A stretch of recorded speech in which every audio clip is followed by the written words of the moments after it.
في أوقات إحنا بنبقى بنحاول نتوب وبنحاول نرجع لربنا بجد ونحسن علاقتنا بربنا بجد، بس بتلاقي إن أنت كل ما تقرب من ربنا أكتر يعني تعمل ذنب تاني، فكل ما تقرب أكتر تبعد أكتر. فدي من لعب الشيطان عليك إن أنت يخليك دايما في مرحلة إن أنت بعيد.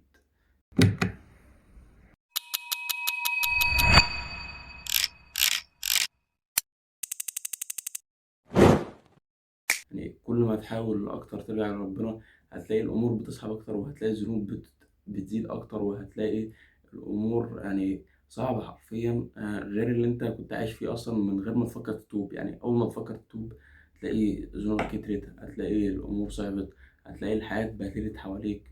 فدي من صعوبة التوبة ومن حلاوة التوبة في نفس الوقت. يعني من صعوبة التوبة إن أنت كل ما تيجي تقرب من ربنا هتلاقي الشيطان بيطلع لك بذنب، الشيطان بيطلع يخليك تعمل حاجة انت ما بتحبهاش اصلا. هو الشيطان هو مش عايزك تتوب، يعني هو مش عايزك ترجع لربنا، مش عايزك تقرب من ربنا، مش عايزك تمشي الخطوة اللي انت هتمشيها لقدام دي، وعايزك تخليك مكانك او ترجع كمان. يعني كل ما تفكر تقدم لقدام هتلاقي ان هو بيرجعك لورا.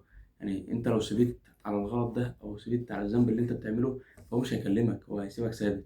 انما انت لو فكرت تمحي الذنب ده وتقدم لقدام شوية هو هتلاقيه بيرجعك ورا خطوتين تلاتة، هيرجعك ورا متر. لو انت قدمت شبر واحد هو هيرجعك مترين، عشان هو عايزك تقعد في نفس المكان ده. يا اما في نفس الوقت من العاب الشيطان في الوقت ده ان انت بدل ما انت بتحاول تزود طاعات او بتحاول تقلل ذنوب او بتحاول تقرب من ربنا بطريقة ما، هو هتلاقيه بيخليك تعمل حاجات عكس ده خالص.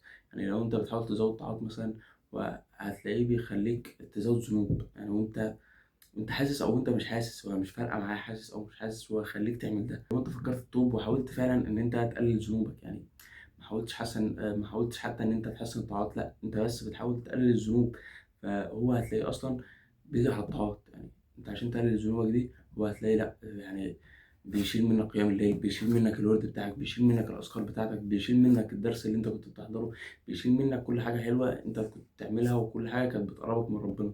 فبيسيب لك بس الحاجات اللي بتبعدك عن ربنا، عشان هو عايزك تفضل هنا، هو مش عايزك تتحرك لقدام. الشيطان بيهدفه اصلا ان الشيطان عمره ما هيخليك تعمل الحاجه اللي انت تتبسط بيها، وعايزك تكره نفسك، عايزك يعني تبقى عاصي ربنا وكاره نفسك في نفس الوقت. هيوسوس لك باكتر ذنب انت بتكرهه حرفيا، يعني هيوسوس لك باكتر ذنب انت مش طايقه، تحس ربنا وفي نفس الوقت تبقى كاره حياتك. فبعد ما تكره حياتك يعني كل حاجه هتبقى وحشه بعدها. يعني مش هتعرف تتوب، مش هتعرف تكمل حياتك، مش هتعرف تكمل مذاكرتك، مش هتعرف تكمل اللي وراك، مش هتعرف تعمل اي حاجه بعد ما تعمل الذنب ده. يعني هتتنيك واقف حرفيا عشان انت عملت الذنب ده خلاص، لان انت مش طايقه اصلا.